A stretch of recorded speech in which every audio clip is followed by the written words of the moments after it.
Hello BookTube. This video is going to be joining in ShakeTube once again, this time with A Midsummer Night's Dream. And this time I actually did read it for ShakeTube. It was a play that I had read in the past, around about 22 years ago at university. All I could remember was that it had fairies in and a guy called Puck and a donkey. There wasn't much to go on. I find it strange. You give me a book with evil, death, other horrors, and I can talk about it for hours. Give me something light-hearted and I feel like shrugging and going, yeah, that was nice. But I struggle really to find anything else to say.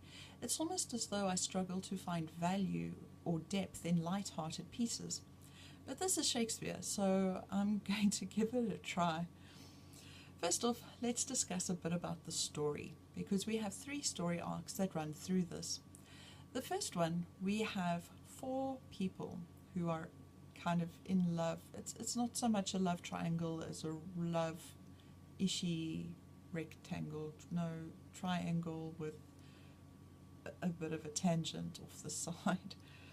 Anyway, so we have Hermia, who is supposed to be marrying Demetrius, when she is actually in love with Lysander. However, we have Helena, who is in love with Demetrius, and Demetrius declared his love for her until he saw Hermia and changed his mind. Now, Hermia is given 4 days in which to decide whether she is going to marry Demetrius or not. If her answer is not, she is either going to be executed for disobeying her father, or she is going to have to go to the nunnery, and she won't have Ophelia there waiting for her. Different play, ignore me, my head's in Hamlet. Anyway, then we have the second story arc, which is following a group of common guys, common labourers, and I believe they are called the Mechanicals. And these guys are going to be pushing on a play in 4 days for Theseus's wedding. Theseus being the ruler of Athens at the time, the man who has been generous in giving Hermia the out of the nunnery, as opposed to the only option being execution. Anyway, with these we follow a bit of the, I don't want to say rehearsal because it's more of the preparation for it, and they are heading off into the forest to go and practice their play, and we are going to have a play within a play, and that storyline is very similar to Romeo and Juliet. And other than that, we have the character Bottom, who gets dragged through all 3 storylines. The third storyline follows King Oberon, the king of the fairies, who is very angry with his wife, the queen of the fairies. Her name was Titania. Sorry, I only read this an hour ago. And she found a changeling in the she took a changeling, I suppose it would be, right? And he wants to use this child as his page, and she doesn't want to give him up. And of course this has caused a bit of a disturbance in their relationship.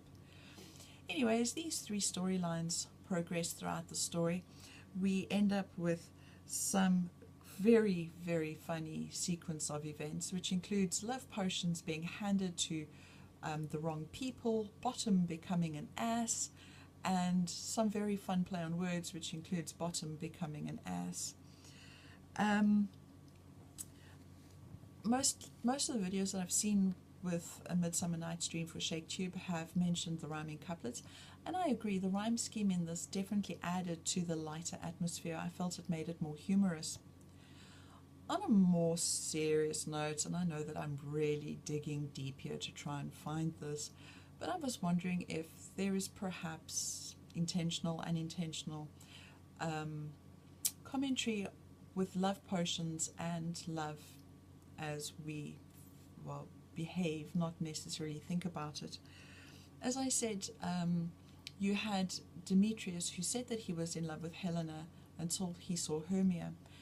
And the love potions also, it was a matter of falling in love with the first person that you saw. It didn't seem that there was any value in it. It seemed very fickle, as though, you know, feelings could change with just a look.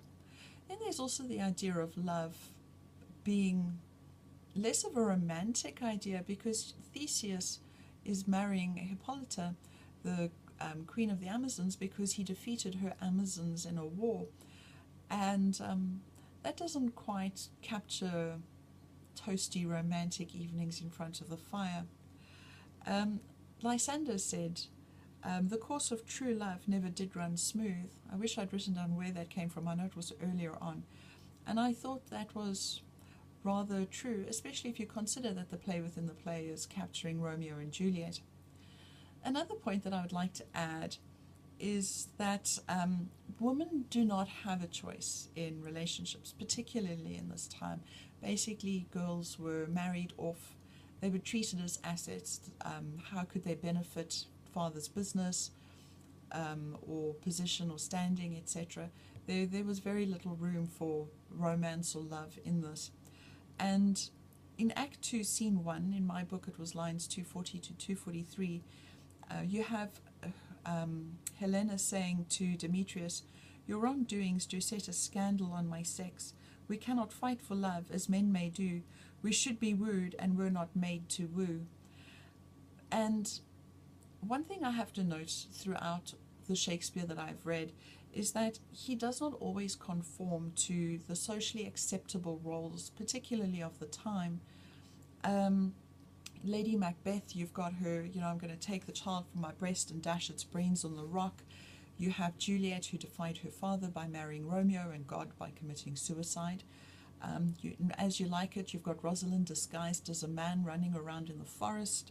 And in next week's play, if memory serves me right, because this one goes back to high school, which is over 25 years ago, with The Merchant of Venice, if memory serves me right, those two ladies were definitely not conforming to traditional roles.